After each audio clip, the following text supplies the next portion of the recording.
Hi guys, for today's video ka day 38 na po ngayon ng house construction, and ayan po lahat yung nagawa. Meron na rin pong mga bintana kasi kinabit na po. Then may hagdan na rin po dyan sa gilid, ayan. So, ito na po lahat. Yung iba po nagbobobida, and then yung iba naman po nag-aayos po doon sa taas, doon po sa may bubong.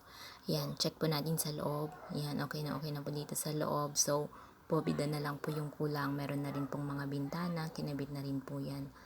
And then, dito naman po sa kwartong to, ongoing po yung pagbobobida nila. Yan. So, meron pa pong mga gagawin po sa mga gilid-gilid niya. Then, yun na lang po yung kulang.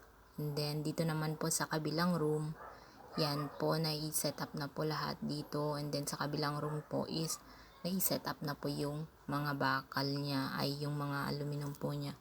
Yan. So, ang kulang na lang po yung bobida. So, yun po yung gagawin nila sa susunod.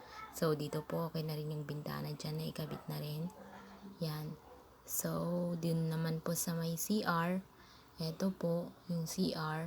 Then, may bintana na rin. Yan.